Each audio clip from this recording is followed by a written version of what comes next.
국내에서 신종 코로나 바이러스 감염 증상을 보이는 28명이 격리 검사를 받고 있는 가운데 아직까지 어제 4명에서 추가 확진은 나오지 않고 있습니다.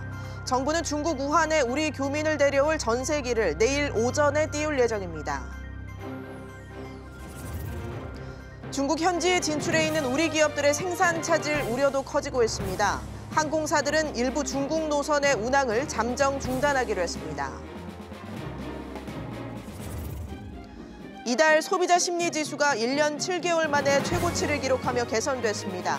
하지만 신종 코로나에 따른 영향은 반영되지 않아 앞으로 부정적인 요인이 될 수 있다는 지적입니다.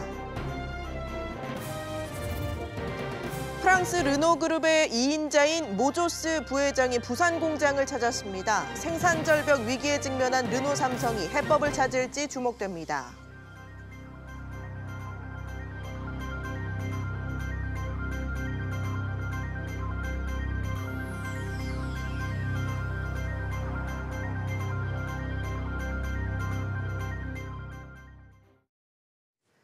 여러분 안녕하십니까? 1월 29일 비즈플러스 시작합니다. 첫 소식입니다. 신종 코로나 바이러스 국내 3번째 확진 환자의 확진 시기가 앞당겨지면서 접촉 인원이 더 늘어났습니다. 정부가 추가 조사에 나서기로 했습니다. 내일 전 세계로 돌아오는 우한 교민들이 충남 아산과 충북 진천의 공무원 연수시설에 격리 수용되기로 결정이 됐습니다. 취재기자를 연결합니다. 강산 기자. 네, 강산입니다. 네, 먼저 지금 국내 확진자 수는 모두 몇 명입니까? 네, 지난 27일 국내에서 4번째 확진자가 나온 이후 현재까지 추가 확진자는 나오지 않았습니다. 질병관리본부는 오늘 오후 확진자 4명과 접촉한 사람은 총 387명이라고 밝혔는데요. 이 3번째 확진자의 증상 시작 시점이 6시간 앞당겨지면서 접촉자가 21명 추가됐습니다. 현재 격리조사를 받고 있는 사람은 28명으로 어제 15명보다 13명이 더 늘었습니다. 한편 중국 내 사망자 수는 하루 만에 26명이 늘어 총 132명이 됐습니다. 이 확진자 수도 약 1,500명이 추가돼서 6,000명에 육박하고 있습니다. 정부가 내일 우한으로 전세기를 보낼 예정인데 이후 일정은 어떻게 되나요? 네, 중국 우한으로 가는 정부 전세기는 내일 오전 10시와 12시에 출발합니다. 이 720여 명의 교민들은 김포공항으로 입국하는데 이들을 수용할 격리시설로 충남 아산과 충북 진천에 있는 공무원 연수시설이 결정됐습니다. 우한 교민들은 1인 1실로 배정되고 외부 출입과 면회가 금지됩니다. 이 연수원에는 의료진이 상시 배치돼 하루 2차례씩 발열 검사 등 건강 상태를 확인할 예정입니다. 이 이상이 있을 경우에는 곧바로 격리 의료기관으로 이송돼 확진 여부 판정과 치료를 받을 예정입니다. 이후 신종 코로나 잠복 기간인 14일 동안 특별한 증상이 없을 경우 귀가 조치될 예정입니다. 한편 앞서 박능우 복지부 장관이 유증상자도 함께 데려온다고 했는데 이 중국 당국과의 협의 결과 무증상자만 우선 이송하기로 결정됐습니다. SBS CNBC 강산입니다. 신종 코로나 바이러스 여파로 어제 급락했던 증권 시장이 오늘은 소폭 반등하면서 진정세를 찾았습니다. 하지만 장중 등락을 보이면서 여전히 불안한 모습인데요. 금융시장 상황 취재기자 연결해 알아보겠습니다. 유정훈 기자. 네, 류정훈입니다. 다행스럽게 오늘 주식시장은 소폭 상승했는데요. 얼마나 올랐나요? 네, 코스피와 코스닥 모두 소폭 상승에 거래를 마쳤습니다. 코스피는 0.39% 오른 2185.28을 기록했고 코스닥은 이보다 조금 더 오른 0.82% 상승한 670.18에 장 마쳤습니다. 오늘 강세는 어제 급락에 따른 일시적 반등에 가까운데요. 전문가들은 어제 낙폭이 컸던 여행주 등이 반등을 하고 휴대폰, 컴퓨터, 반도체 등 IT주가 강세를 보이면서 전체적인 상승을 이끈 것으로 분석했습니다. 어제 하락세가 진정된 것은 다행이긴 한데요. 그럼 신종 코로나 바이러스 악재에서 벗어났다고 봐도 될까요? 아직은 단기적이고 일시적인 반등이라는 평가가 우세합니다. 어제 장에서 하락한 만큼 오늘 장에서 회복하지 못했기 때문인데요. 신종 코로나 이슈 해소 외에도 미국의 1월 FOMC 회의 결과와 기업들의 4분기 실적 영향이 본격화되는 시기인 만큼 예단하기 어렵다는 것이 전문가들의 평가입니다. 과거 메르스나 사스 때와 비교했을 때 이번 증시 흐름은 비슷한 양상을 보이는 것 같아요. 네, 그렇습니다. 사태가 터진 초반 가파른 하락세를 보였다가 이내 회복세가 나타났다는 점에서 유사하다는 분석인데요. 하지만 당분간 등락을 거듭하는 불안한 장세가 불가피할 것으로 전망됩니다. 주식시장은 그거보다는 조금 더 빠르게 움직이거든요. 그래서 이제 과거 사례들을 참고했을 때 주식시장은 한 1, 2주 정도 조정 기간을 거치는 걸로 해석할 수 있습니다. 다만 과거 학습 효과로 인해 변동성은 그리 크지 않을 것으로 전문가들은 보고 있습니다. SBS CNBC 류정훈입니다. 이처럼 신종 코로나 바이러스가 확산되면서 국내 기업들의 중국 현지 공장 가동 중단이 연장되고 중국행 항공기 운행 중단도 확산되고 있습니다. 지난해 영업 악화의 파고를 넘었던 우리 기업들의 실적에도 타격 우려가 커지고 있습니다. 취재기자 연결합니다. 임종윤 기자. 예, 임종윤입니다. 중국에 있는 우리 기업들 공장 가동 상황은 어떻습니까? 예, 삼성전자는 중국 수저우의 반도체, 디스플레이 가전 공장이 있는데요. 이 가운데 반도체와 디스플레이 공장은 지난 춘절 연휴 동안에도 정상 가동을 하고 있습니다. 다만 가전 공장은 춘절 연휴 기간 동안 가동이 중단된 상태인데요. 수저우 씨의 지시로 인해서 다음 달 8일 자정까지 추가로 가동 중단이 이어질 예정입니다. 베이징과 충칭에 공장을 둔 현대기아차는 춘절 연휴가 끝나는 다음 달 2일까지 일단 공장 가동을 중단한 상황인데 추가 휴무 여부는 아직 결정되지 않았습니다. 항공업계의 운항 취소도 잇따르고 있죠? 예, 그렇습니다. 아시아나항공이 다음 달부터 인천 구일인, 인천 창사 노선 등 3개 노선의 운항을 잠정 중단하기로 했는데요. 상황에 따라서 추가 노선 중단 여부도 좀 검토할 예정입니다.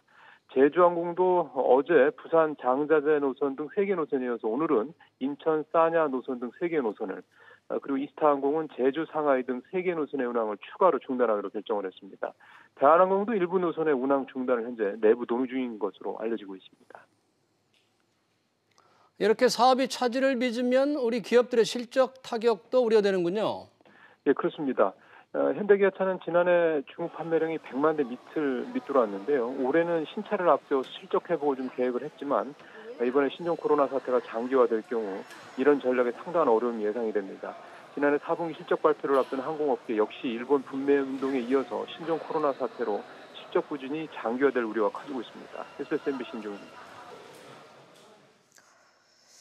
이달 소비자 심리지수가 1년 7개월 만에 최고치를 기록했습니다. 하지만 신종 코로나 바이러스 불안이 반영되지 않아서 앞으로 부정적인 인식이 다시 확산될 우려가 크다는 겁니다. 보도에 장가혜 기자입니다. 한국은행에 따르면 이번 달 소비자 심리지수는 지난달보다 3.7포인트 상승한 104.2로 나타났습니다. 19개월 만에 최고치입니다. 소비자 심리지수가 100을 넘으면 소비 심리를 낙관하는 이들이 많다는 것을 의미합니다.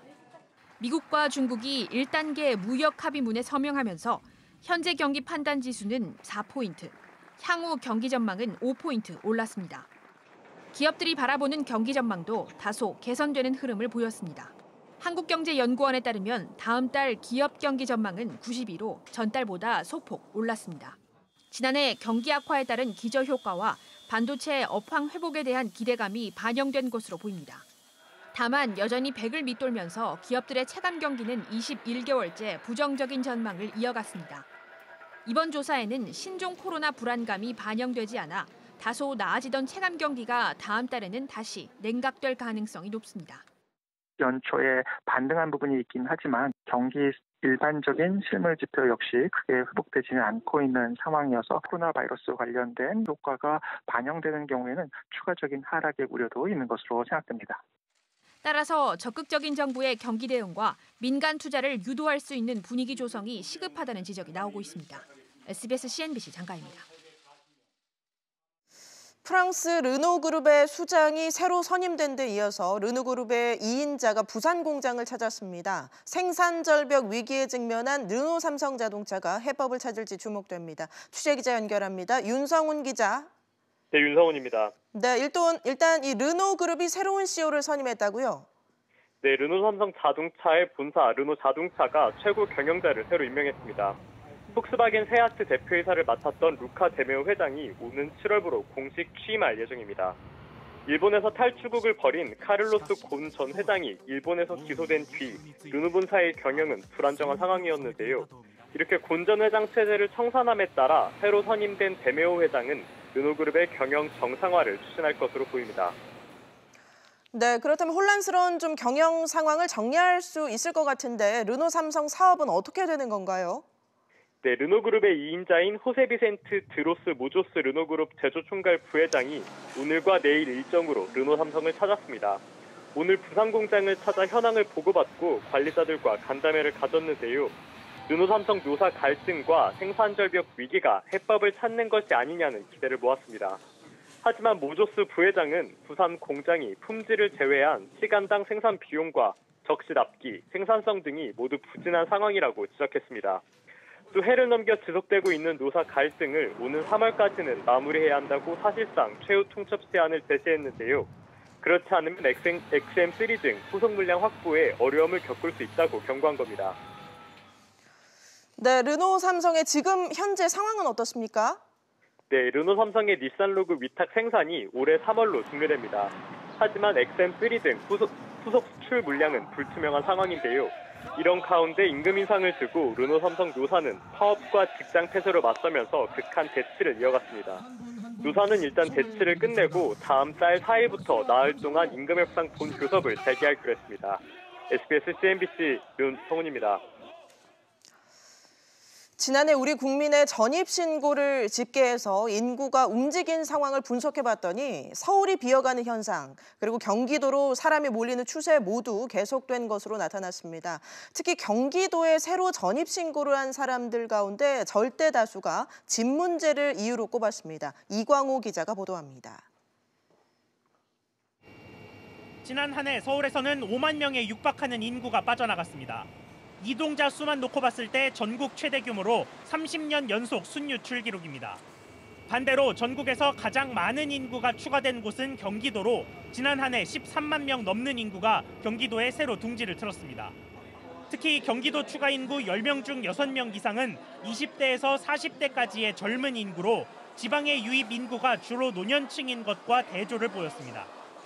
이렇게 서울에서 빠져나가고 경기도로 들어서는 이유 1순위는 집세 가격 변화나 내 집 마련 등 주택 문제였는데 이 문제로 서울에선 6만 8천여 명이 빠져나갔고 경기도에는 7만 5천 명이 들어왔습니다. 경기도 위주로 이루어진 부동산 공급과 서울의 집값 상승이 영향을 미쳤다는 분석입니다. 다만 지난 2018년과 지난해를 비교하면 서울의 인구 유출과 경기도의 유입 모두 세가 꺾였습니다. 2018년도에는 경기 지역에 신도시 건설에 대한 아파트 신축 물량이 좀 많았었습니다. 그거에 비해서 경기 지역에 이제 신도시 건설 물량도 줄어들었고. 경기도 외에 인구가 늘어난 지역은 세종시와 제주, 충북과 강원도뿐이었고 나머지 12개 시도는 모두 인구가 유출됐습니다. SBS CNBC 이광호입니다.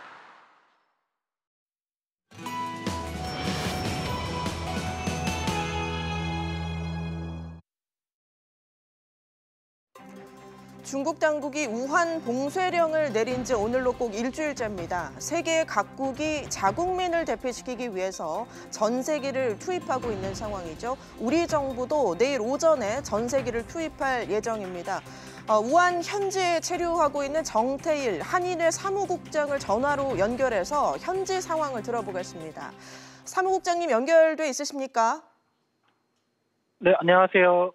예, 안녕하십니까. 제가 인사를 드리긴 했지만 좀 여쭤보기 좀 죄송할 정도로 지금 현지 상황이 굉장히 긴급하실 걸로 아는데 일단 전화 연결에 응해주신 거 감사드립니다. 사무국장님 건강 상태는 일단 좀 어떠신가요? 네, 저는 일단 중국 당국 지침에 따라서 일단 최대한 외출을 자제하고 있는 상황입니다. 일단 건강 관리도 유념해서 지금 유지하고 있는 상황입니다. 예. 지금 신종 코로나의 발원지인 중국의 현지 상황 좀 말씀을 듣고 싶은데요. 지금 언론에 전해지는 상황으로는 상당히 심각하거든요. 실제로 어떻습니까? 네, 실제로는 물론 현재 이제 나오고 있는 보도 내용처럼 이제 심각한 부분들도 있지만 중국 당국에서도 이러한 부분들을 인지해서 이제 중국의 리커창 총리가 직접 순회하면서 지금 현재 의심 환자 및 확진 환자들을 이제 진료하고 있는 의사들을 격려하면서 전국을 순회하면서 지금 격려하고 있다고 들었습니다. 예. 지금 뭐 우한, 그러니까 한 도시 안팎을 이제 드나드는 것이 통제된 상황인데 내부에서 뭐 이렇게 도보로 다니신다든지 그 차량이 이동하는 데는 뭐 정상적으로 운행이 되고 있습니까? 현재 일단 확인된 바에 따르면 일단 우한시 내에서는 어느 정도 이제 차량 통행 제한이 약간 해소됐다고 전달받았습니다. 예. 그 외에 이제 우한 외 지역하고 기타 타 지역 같은 경우는 아직까지 제한이 좀 더 엄해진 것으로 지금 확인되고 있습니다. 예, 그럼 이렇게 좀 이동하는데 제약이 있다 보니까 기본적인 뭐 식료품을 구입하시는데 이렇게 먹거리 같은 거 구입을 하시는 데는 어려움이 없으신지요? 현재 일단 지금 일부 중대형 마트들이 아직까지 운영을 하고 있으면서 이제 소량의 이제 식료품, 이제 즉석식품이나 이런 기타 식료품은 아직 일부 구할 수 있는 것으로 지금 확인되고 있습니다. 그러나 네. 이제 이런 물품들에 대해서 약간 품귀 현상이 발생하면서 가격은 이제 현재 신종 코로나 바이러스 상황이 생기기 전보다는 많이 올라 있는 상태입니다. 알겠습니다. 지금 뭐 아직까지 우한 내에 교민이 감염된 사례는 없는 상황인가요? 네, 현재 주 우한 총영사관 측하고 저희 호북성 한인회 측에서 확인한 바에 따르면 아직까지는 교민분들 중에 감염 의심자는 없는 걸로 지금 확인되고 있습니다. 예, 지금 국내에서도 뭐 모든 이제 많은 사람들이 마스크를 끼고 다니고 중국에서는 더 상황이 더 심각할 것 같은데 이렇게 뭐 마스크를 이렇게 공급은 제대로 되고 있습니까? 현재 이제 일부 이제 대학들하고 그다음에 일부 이제 중대형 마트 등에서 이제 소량의 이제 마스크를 이제 판매한다는 얘기들은 오가고 있는 걸로 이제 알고 있습니다. 예. 이제 그 외에 이제 대학 측에서는 배급할 수 있는 한에서 이제 일부 마스크를 이제 학생들한테 배급을 하고 있고요.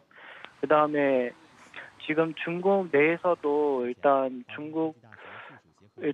중국인들에게 이제 중국 정부에서 마스크 착용을 의무할 거를 지금 권장하고 있는 걸로 확인되고 있습니다. 예, 지금 우한 내에 있는 병원 상당히 혼란스러운 상황일 것 같습니다. 뭐 환자와 또 의료진 모두 좀 많이 상당히 혼란스러운 상황이죠. 네, 아무래도 이제 환자분들이 이제 백신도 없는 상태고 이런 상황에서 이제 신종 코로나 바이러스 감염이 되지 않을까 하면서 우려와 걱정으로 이제 의사분들도 이제 진료를 이제 확진 환자나 의심 환자분들 진료하면서 감염되지를 않나 걱정이 많으신 걸로 알고 있습니다. 예. 지금 뭐 저희들은 이제 언론을 통해서 전해지는 정보들에 의존할 수밖에 없는 상황인데 지금 현지에 계시니까 이 신종 코로나에 대한 중국 현지 이 국민들 또 교민들의 공포라고 할까요? 어느 정도이십니까? 네, 현재 일단 중국 현지 분들께서는 아무래도 2003년도 이제 사스 때 경험이 있다 보니까 일단 중국 정부 지침에 의거해서 외부 외출을 일절 차단한 상태고 외출을 하더라도 이제 반드시 마스크 착용을 하고 다니는 상황입니다. 그래서 일단 그 관련해서 중국 현지 분들은 침착하게 이제 대응하려고 노력하고 있는 걸로 알고 있습니다. 예. 지금 뭐 중국 정부에서 투명하게 조금 더 정보를 공개해야 된다. 이런 얘기들이 이제 세계 각국에서 나오고 있는데 지금까지 중국 정부의 대응은 어떻게 평가하십니까? 개인적인 견해로는 일단 2003년도에 발생했던 사스 때보다 그 대응 속도는 빨랐다고 봅니다. 다만 이제 그럼에도 불구하고 이제 많은 여러 가지 아쉬운 부분들이 있기는 하지만 그래도 아직까지는 대응을 잘 하고 있다고 봅니다.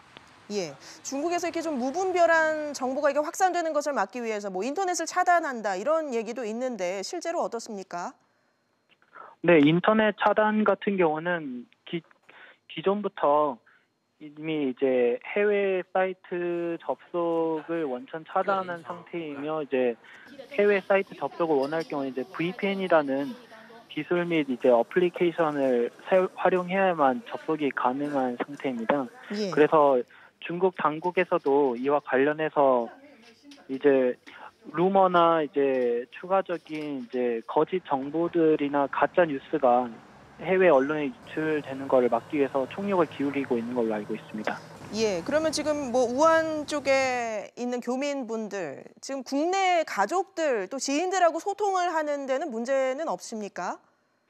네, 현재 일단 한인 교민분들하고 한국 분들께서는 지금 중국의 이제 SNS 어플 중에 위챗이라고 이제 웨이신이라는 어플이 있습니다. 예. 그 이제 어플리케이션을 통해서 이제 가족분들이나 이제 저희 이제 주 우한 총 영사관 측하고 호북성 한인회 측과 이제 정보 교환 및 이제 연락 체계를 구축하면서 이제 저희가 따로 체류자 톡방 및 전세기 관련 이제 탑승자 미탑승자 관련해서 나눠서 관리하고 있습니다. 예. 조금 전에 이제 우리 정부가 발표를 했습니다. 내일 이제 전세기 4편을 띄우는데 감염 증상이 없는 분들만 송환을 하기로 결정을 했습니다. 이 결정에 대해서는 어떻게 보십니까? 네, 일단 그 부분에 대해서는 저 역시도 개인적인 견해로 일단 감염증이 없는 분들을 태워서 데려가는 게 맞다고 봅니다. 일단 아무래도 현재 국내 여론에서도 이제 많은 분들이 이제 전세기를 타고 가는 한인 교민분들 및 한국 분들이 혹시나 이제 그 잠복기나 이제 코로나 바이러스 이미 감염된 상태에서 오는 게 아닌지 많은 우려를 하고 계신 걸로 알고 있습니다. 예. 그래서 이제 그와 관련해서 정부에서 그렇게 조치를 한 것이 아닌가 생각되고 있습니다. 예. 그렇다면 뭐 중국에 남게 되실 교민분들을 이렇게 돌보는 문제라든지 여러 가지 사항들이 좀 남아 있는데 마지막으로 좀 우리 정부에 바라는 점이 있으시다면 어떤 게 있을까요? 네, 일단 제 개인적인 견해로는 일단 전세기 배치도 중요하지만 이와 관련해서 지금 저희 주 우한 쪽 영사관 측하고 호북성 한인회 측에서 파악한 바로는 전세기에 탑승을 하시는 분들도 계시지만 탑승이 힘드신 분들도 여럿 계신 걸로 파악되고 있습니다. 예. 그 중에는 이제 다문화 가정이신 분들도 계시고 그 다음에 이제 장기간 중국에서 사업차 이제 그 삶을 꾸려가셨던 분들도 계시고요. 그래서 이와 관련해서 이제 그런 이제 전세기 탑승이 힘드신 분들을 대상으로라도 이제 공정성이나 공평성을 고려한다면 전문 의료팀이나 긴급 구호물자를 파견해서 그 중국으로 보내서 한중 간의 이제 우호 관계도 돈독하게 할 수 있으면서 이제 코로나 바이러스에 대응할 수 있는 체계가 구축되어야 되지 않나라고 조심스럽게 생각됩니다. 예, 알겠습니다. 지금까지 중국 우한 현지에 체류하고 계신 정태일 한인회 사무국장 연결해서 현지 상황 들어봤습니다. 말씀 고맙습니다. 네, 감사합니다. 네, 이어서 집중 진단을 통해서 신종 코로나의 주요 특징, 또 우리나라 방역 상황 집중 진단해 보겠습니다.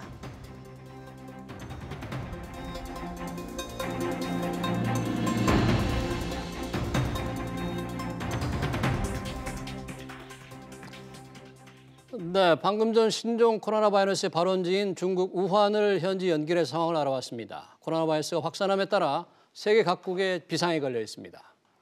오늘 집중진단에서는 현재까지 확인된 신종 코로나 바이러스의 주요 특징과 한국의 방역 상황에 대해서 짚어보겠습니다. 궁금하신 점 문자 샵 3698번으로 보내주시면 실시간 토론에 반영하겠습니다.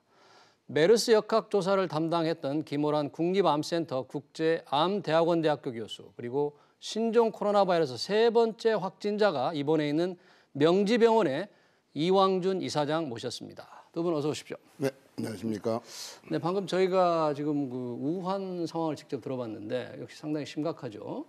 이 우한에서 발현된 신종 코로나 바이러스가 메르스라든지 사스와 이런 거 비교할 때 그 바이러스의 어떤 특징, 감염 경로 이런 건 어떻게 볼 수 있겠습니까, 이사장님?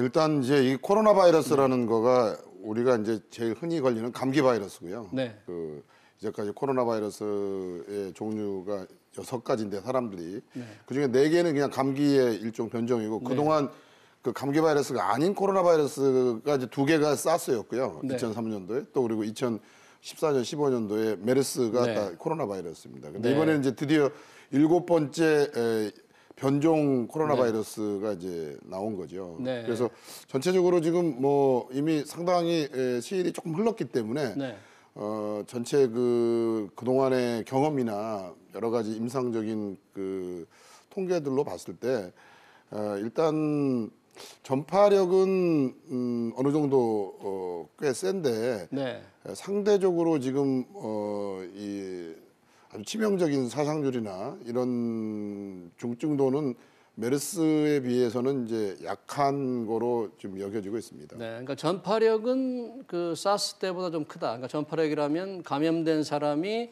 다른 사람에게 감염시킬 그 비율로 볼 때는 사스보다는 높다는 거죠. 사스보다는 낮습니다. 사스보다는 낮다. 지금 이제 우리가 그거를 이제 그 R 너트라고 그래가지고 이제 R오라고 그래서 한 사람이 이제 몇 명한테 감염을 시킬 수 있느냐에 대한 그 지표를 얘기하는데 실제로 메르스도 이 일이 되질 않습니다. 한 사람이 원래 그냥 이런 오픈에어 그 공간에서는 일이 되질 않는데 실제로 우리나라에서는 그때 주로 병원을 중심으로 이게 전파가 되면서 5까지 올라갔기 때문에 거의 뭐 10배까지도 이게 상승할 수 있다 이렇게 됐던 거고요. 사스 같은 경우는 한 4 정도 지수인데 지금 WHO에서 공식적으로 얘기한 거는 한 1.4에서 2.5 평균 평균 한 2 정도 되는 한 명이 2명 정도한테 옮길 수 있다는 정도로 지금 그 전파력을 평가하고 있습니다. 네, 기 교수님, 그 지금 메르스와 사스를 조금 비교를 하고 있는데 이 치사율이 아직 지금 많은 시간이 흐르진 않아서 정확한 통계를 알 수 없습니다만 치사율, 그러니까 확진자와 비교해서 사망자가 어느 정도 되느냐, 이거는 좀 사스보다는 좀 그래도 낮은 수준 아닌가요? 그렇죠. 우리가 알고 있기로 사스는 한 10%, 정확히 한 9.6%였고 메르스는 한국에서 한 20% 정도 있었습니다. 그렇죠. 예, 근데 지금 이 신종 코로나 바이러스는 사실 치명률을 계산하기가 어려운 게 아직 상황이 다 끝나지 않았습니다. 그래서 지금 사망자가 나오는 분들은 이제 초기에 감염됐던 분들이고 요즘 며칠 사이에 확진되는 사람이 몇천 명씩 늘어나고 있잖아요. 중국에서는 뭐 하룻밤 사이에 1, 2천 명씩 늘고 있어요. 그렇죠. 그래서 분모를 어디까지 두느냐에 따라서 치명률이 굉장히 많이 달라지기 때문에 지금 바로 얘기하기는 어렵지만 임상에서 느끼기에는 사스보다 조금 낮은 거 아니냐 이렇게 얘기하고 있습니다. 그러면 감염 속도나 확진자가 늘어난 것을 감안할 때 피크라 그럴까요? 아니면 뭐 언제 이렇게 더 악화될 그런 걸 예상할 수가 있을까요? 지금 그걸 예측하기 어려운 게 일단 중국에서 발표하는 환자 수 그래프를 보면 아직도 계속 올라가고 있는 추입니다. 그래서 이게 언제쯤 꺾일지 모르겠는데 왜냐하면 우한에서만 발생했으면 괜찮은데 중국 전역으로 퍼졌잖아요. 그럼 각 지역별로 이제 유행이 막 시작된 데도 있고 우한같이 지금 몇천 명이 지나간 데도 있고 다 다르거든요. 중국 전체로 보면 이 피크에 도달하는 게 조금 더 지켜봐야 된다. 뭐 1, 2주 안에 끝날 것 같진 않다. 피크에 도달할 것 같진 않다. 그런 생각이 듭니다. 그러면 앞으로 확진자, 사망자도 계속 늘 수 있다고 지금 걱정이 되네요. 이왕준 이사장님, 사실 이 감염이 이게 지금 원래 숙주가 자연 숙주가 지금 박쥐로 알려져 있어요. 근데 중간 매체가 있을 텐데 어떤 과정을 거쳐서 인간에게 감염이 됐을 거 아닙니까?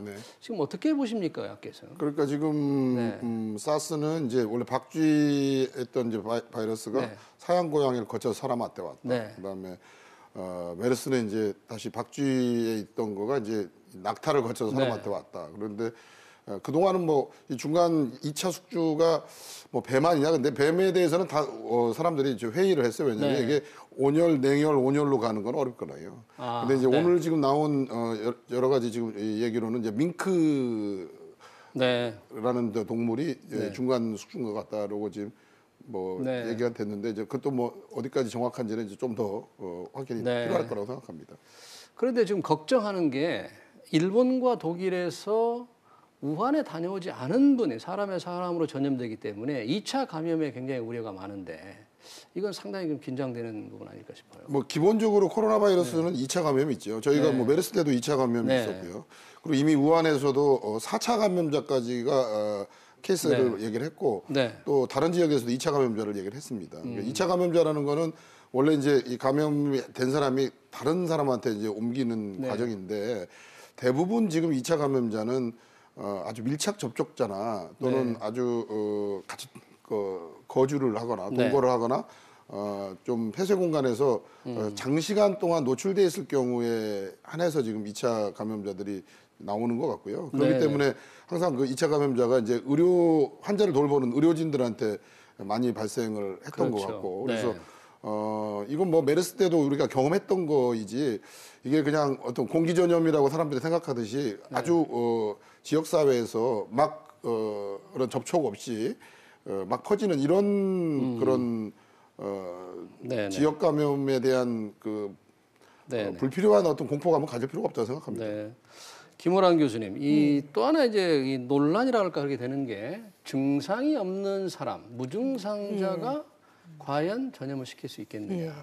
뭐 세계보건기구에서 아니다고 했다고 했다는 그런 언론 보도들이 좀 엇갈리는데 어떻게 판단할 수 있겠습니까? 이게 저희 역학자로서도 정말 궁금한 사항이고 사실 무증상 감염자가 감염력을 가지고 전파를 시킨다. 그러면 지금 유행이 엄청나게 상황이 달라질 겁니다. 일단 무증상 감염자에 대해서 정확히 아셔야 되는데 무증상 감염자는 그야말로 증상이 처음부터 끝까지 아예 없는 사람이기 때문에 검사를 해보지 않으면 알 수가 없습니다. 그래서 저희가 메르스 때도 그 상황이 아주 궁금했기 때문에 메르스 유행이 다 끝나고 나서 몇천 명을 피검사를 했습니다. 그때 자가격리를 하셨던 분들을 그랬는데 의료진에서 2명, 일반 환자 중에서 1명, 그래서 딱 3명이 나왔거든요. 근데 이분들을 통해서 전파된 사람은 없었어요. 그래서 무증상 감염자는 무증상 감염자 그 3분에서는 전파된 사람은 없었다. 전파된 사람은 없었다. 그래서 무증상 감염으로 인한 감염력은 없다. 메르스에서. 그리고 사스도 무증상 감염자에 의한 감염 전파는 없는 것으로 본다. 이렇게까지 돼 있는데 이번에 신종 코로나 바이러스가 무증상 감염에서 전파력이 있다. 이렇게 얘기를 하니까 좀 더 확인해 봐야 되지 않을까. 근데 그 얘기가 싶습니다. 뭐 정확한 소스가 아닌 것 같아요. 홍콩의 과학자가 뭐 논문에 실었다. 이런 게 이제 보도가 있는데 뭐 가짜 뉴스는 아니겠지만 괜히 그 케이스를 제가 한번 보니까 가족 중에 어린아이가 증상이 없었는데 이제 다른 가족들이 걸렸다. 이렇게 얘기하는데 사실 무증상이라고 하는 거는 사람마다 증상을 느끼는 수준이나 표현하는 수준이 다 다르기 때문에 이제 어린아이가 증상이 없었는데 가족이 감염됐다. 그러면 어느 정도까지를 얘기하는 건지 좀 알기가 어려운 게 사실입니다. 이황준 이사장님, 마침 뭐 오늘 지금 정부 보도에서도 확진자가 좀 늘어난 게 그 3번째 확진자의 이 시기, 조사 시기가 좀 빨라져서 그렇다는데 3번째 확진자가 왜 명지병원에 있잖아요. 지금 어떻게 관리가 되고 있습니까? 3번째 확진자의 이제 그 연고지가 그 어머님이 지금 일산 서구에 사시기 때문에 이제 저희 그 병원이 지금 경기 북부 전체를 관장하는 국가지정 격리병상을 가지고 있고 감염중심병원이기 때문에 처음에 이제 본인이 먼저 일산 상구로 신고를 해서 내가 좀 우한에서 왔는데 이것과 우한 폐렴과 관련해서 저 검사를 좀 해야 될 것 같다 이렇게 해서 이제 저희 병원에 오게 된 거고요. 그래서 이제 보건소에서 저희 병원에 와서 저희가 이제 미리 이제 다 그 격리 및 보안 조치를 한 상황에서 이제 입원을 해서 준비를 철저히 한 상황에서 이제 와서 이제 검사를 한 거죠. 그런데 지금은 검사를 하면은 최소 8시간에서 12시간까지가 걸립니다. 이게 특히나 이제 그냥 네거티브로 나오면은 시간이 뭐 한 8시간이면 되는데 만약에 이게 포지티브로 나올 거에는 이 실제 염기서열까지를 다 분석을 해야 되기 때문에 거의 24시간까지도 걸릴 수가 있어요. 그래서 이 환자는 이제 토요일 날 저희 병원에 와서 이제 검사를 그 격리 시설로 바로 가서 한 상태에서 이제 하루 후에 이제 확진 검사까지를 해서 3번 확진 환자로 밝혀지게 된 거죠. 오늘 이 시간 현재 그 3번째 확진 환자의 상태는 어떻습니까? 어제 좀 열이 있었죠. 왜냐하면은 이제 저희가 이게 감기하고 기본적으로 증상이나 이 코스가 기본적인 코로나 바이러스이기 때문에 비슷합니다. 여기서 그래서 지금 감기와 신종 코로나 바이러스하고 좀 차이를 좀 일반인들이 알 수 있는 방법이 없을까요? 이게 뭐 감기 정도다 아니다. 이건 좀 감기 이상인 것 같아요. 알 수가 없고요. 매우 열이 더 높다거나 뭐 어떻게 그런 건 없습니다. 오히려 이 신종 코로나 바이러스에 있다고 그래도 지금 상당히 그냥 미열 정도에 끝나는 경우도 있고. 그럼 만약에 감기 증상이 오면 1339로 바로 전화를 해야 되나요? 어떻게 해야 됩니까? 이게 감기 정도에 그럴 수가 없죠. 그러니까 지금 이제 사실 이번에 저희가 이런 신종 코로나 바이러스가 생겼을 때 제일 이제 일선에서 염려했던 것 중에 하나는 뭐냐면 저희가 메르스가 시작된 거는 2015년도 5월부터 시작을 했습니다. 그래서 거의 이제 여름을 지나서 10월 정도에 완전히 이제 종료가 됐던 거고요. 그다음에 2009년도에 있었던 그 신종플루 있을 때에도 그게 8월 말에 시작을 했습니다. 다 여름 시즌을 했던 거기 때문에 이렇게 지금 감기와 이 독감 또는 인플루엔자가 지금 이렇게 대유행하는 그 시즌과 딱 겹쳐서 이렇게 되던 거는 처음 경험인 거예요. 그래서 상당히 이제 이미 요 감염에 대한 확산 문제 이전에 일선에서 이제 이런 환자를 발굴해내고 그 환자들을 조기에 또 저희가 이렇게 격리하거나 또 선조치를 하는데 근본적으로 상당히 어려움이 있을 수밖에 없는 그런 객관적 상황에 놓여 있습니다. 근데 어쨌든 간에 지금 중요한 거는 보통 지금 저희가 노출이 돼서 그 감염이 되었다 하더라도 대략 그 잠복기를 한 일주일 전후로 보고요.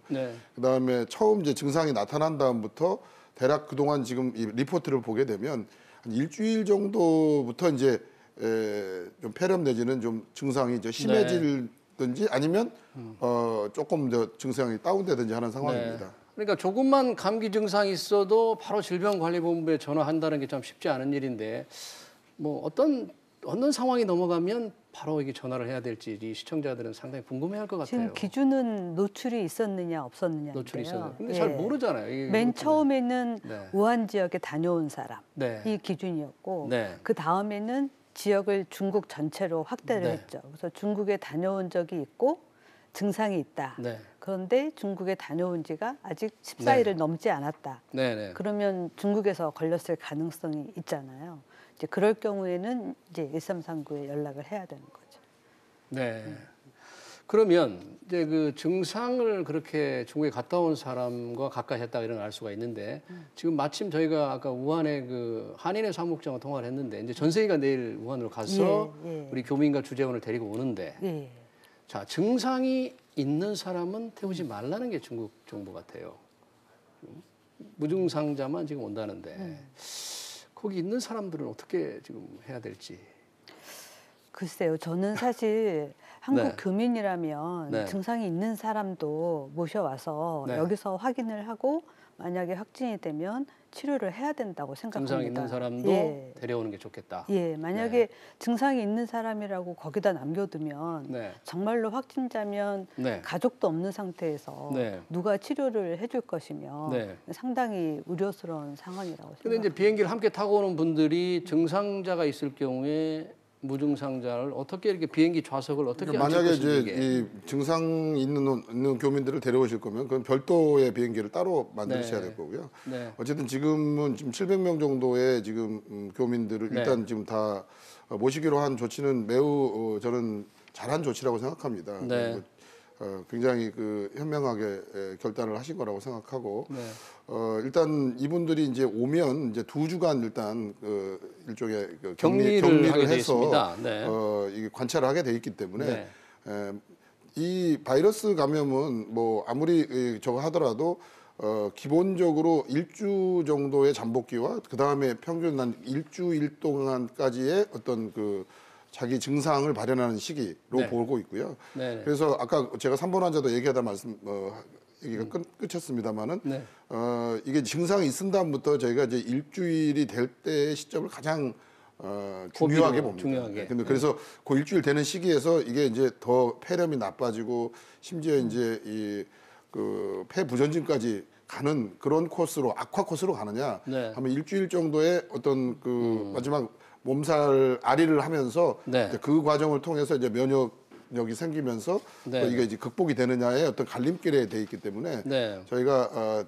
대부분 그런 관점에서 이제 2주를 기본적으로 자가 격리 내지는 관찰 기관으로 다 보고 있는 겁니다. 환자는 그 고비를 좀 넘어서서 안정 국면으로 가고 있다고. 그러니까 지금 어제 그랬고 오늘 내일 모레까지만 되면 어느 정도 이제 향배를 좀 볼 수 있지 않을까. 네, 왜냐하면 그 밀착 접촉자가 많은 걸로 지금 나왔기 때문에 굉장히 좀 지켜보고 있는 거죠. 그렇죠. 근데 뭐 밀착 접촉자는 한 20명 이하고요. 지금 전체 이제 그래도 이 접촉자로 대부분들이 한 5, 60명 되는 것 같습니다. 네.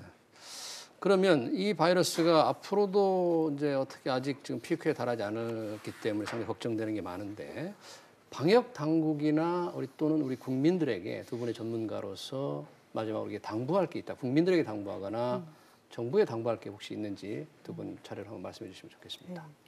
일단 정부는 우리가 메르스를 겪고 난 다음에 정말 많이 달라졌다라는 생각을 하고 있고요. 지금 굉장히 총력을 다해서 하고 있습니다.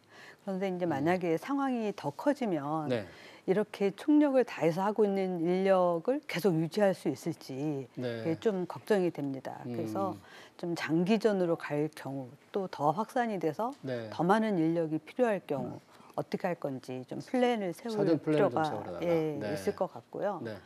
국민들께서도 이게 하루 이틀 안에 끝날 것이 아니기 때문에 이제 너무 걱정을 많이 하셔서 모든 일상생활을 이제 가만두고 집안에만 있겠다 이렇게 할 수가 없잖아요. 그래서 차분하게 대응을 할 필요가 있을 것 같습니다. 이왕주 이사장님도 정부나 방역 하여튼 뭐 제일 이런 신종 감염병의 어떤 그 확산 상황에서 가장 문제는 이제 이 제대로 된 정보와 지식에 근거하지 않은 공포감, 그다음에 불통입니다. 그래서 충분한 정보 공유를 하고 그다음에 제대로 된 수칙과 상황을 이해를 하면은 그렇게 두려워할 상황은 아니라고 생각하고요.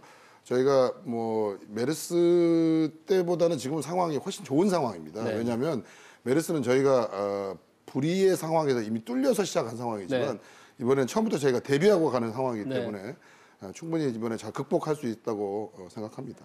잘 알겠습니다. 오늘 여기까지 듣겠습니다. 명지병원의 이왕준 이사장님 그리고 국립암센터의 김호란 교수님 고맙습니다. 네.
취재 기자들과 함께 오늘의 핫 이슈들을 체크해 봅니다. 정부가 고가주택 보유자를 겨냥한 부동산 대책을 지난달에 내놓은 가운데 국세청도 집값 잡기에 나섰습니다. 자세한 내용은 정광윤 기자와 함께 알아보겠습니다.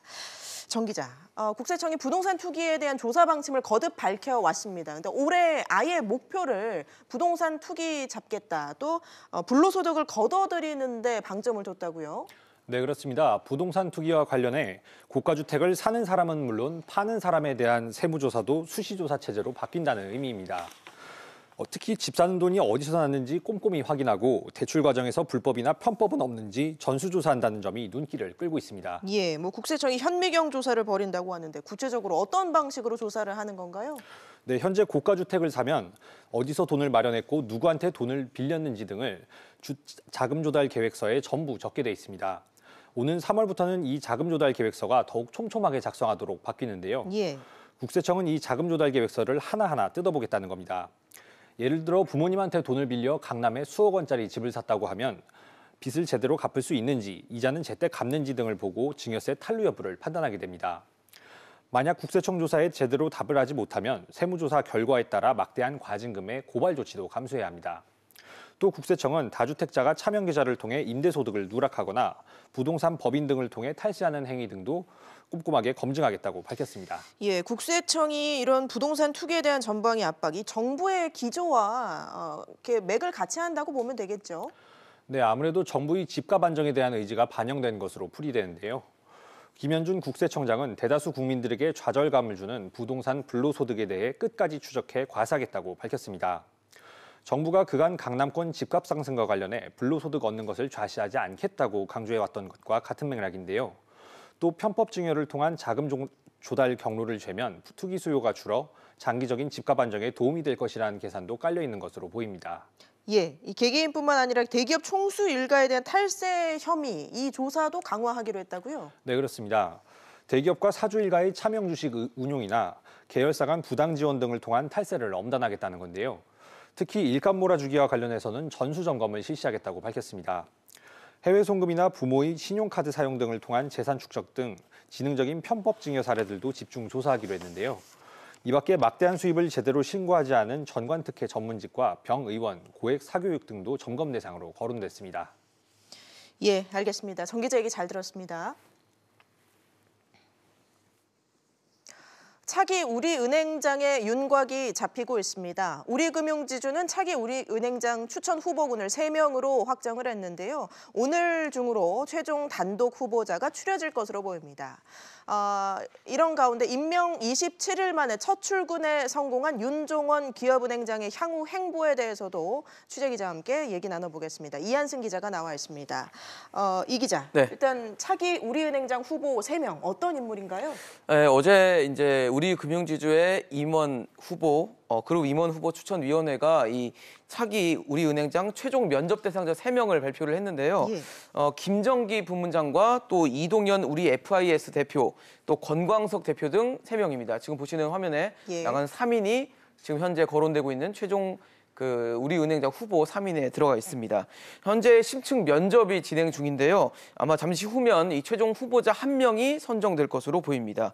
그럴 경우에는 이 최종 후보자 1명을 두고 우리은행 이사회를 거쳐서 오는 3월 열리는 주주총회에서 최종 선임까지 이루어지게 됩니다. 예, 현재까지 가장 유력하게 거론되는 후보는 어떤 인물입니까? 일단 3인 중에서는 업계에서는 김정기 부문장이 가장 유력할 것으로 점쳐지고 있습니다. 예. 우리은행이 사실 한일은행과 상업은행 간 합병으로 탄생한 이후에 이 우리은행장 자리는 한일은행과 상업은행 출신들의 교차 선임이 이 관행처럼 이루어져 왔는데요.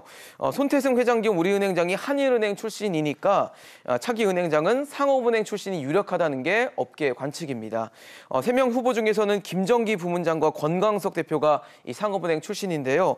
아까 앞서 말씀드렸던 김정기 부문장이 이 상업은행 출신이기도 하고 또 손태승 회장이 이 직접 발탁한 인사기도 하면서 유력하게 점쳐지고 있습니다. 예, 은행장 얘기가 나와서 말인데 오늘 윤종원 기업은행장이 첫 출근에 성공을 해서 또 화제가 맞습니다. 되고 있는데 그동안 노조의 반대에 부딪혀서 출근을 못했었죠? 맞습니다. 노조 반대 때문에 지난 3일 취임을 하고도 제대로 된 출근을 못하고 계속 가로막혀 있었는데요. 윤종원 기업은행장이 오늘 이제 첫 출근을 하고 취임식까지 가졌습니다. 윤 행장은 고객들과의 신뢰를 높이기 위해 실력을 키우고 또 인사나 조직 운영 시스템을 업그레이드하겠다고 밝혔습니다. 윤 행장의 취임 일성 한번 들어보시겠습니다. 네. 혁신금융과 바른 경영 이 두 과제를 실행으로 옮기고 또 IBK의 제도약 과제를 발굴하기 위해서 한시적으로 혁신규규, 혁신 TF를 만들어서 운용을 하겠습니다. 네, 윤종원 행장은 혁신금융과 바른경영 이 두 가지 과제를 꼽았는데 다른 숙제들도 있을 것 같아요. 네, 아무래도 27일 만에 지금 출근을 한 상황인 만큼 노사를 둘러싼 숙제가 다 끝난 게 아닙니다. 현안이 산적하다라고 해도 과언이 아닐 것 같은데요. 이번에 그 노사 공동 선언문을 합의를 했는데 그 선언문에 담겨 있는 노조 추천 이사제 추진이나 희망퇴직 문제 등을 얼마나 잘 해결할 수 있을지도 관심사고요.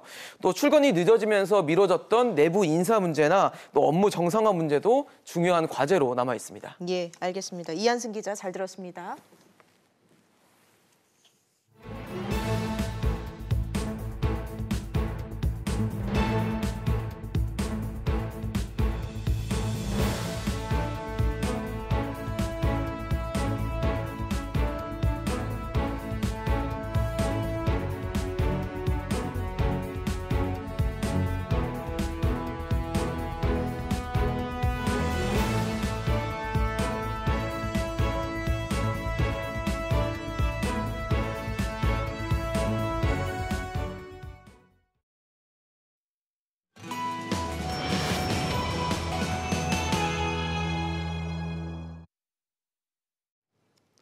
신종 코로나 바이러스 걱정 많으시죠? 너무 걱정 마십시오. 우리 위장의 산성 환경이 어지간한 세균은 중화시킵니다. 그리고 내장에 사는 미생물도 대항력을 발휘합니다. 또 있습니다. 바로 면역세포입니다. 면역세포들은 몸속에서 불철주야 순찰을 돌면서 침입자들을 잡아냅니다. 이들이 힘을 내도록 꾸준히 운동하는 것은 신종 코로나 바이러스를 예방하는 쉬운 길입니다. 오늘 비즈플러스는 여기까지입니다. 잠시 후 7시에 뉴스 프리즘이 이어집니다. 시청해주신 여러분 고맙습니다.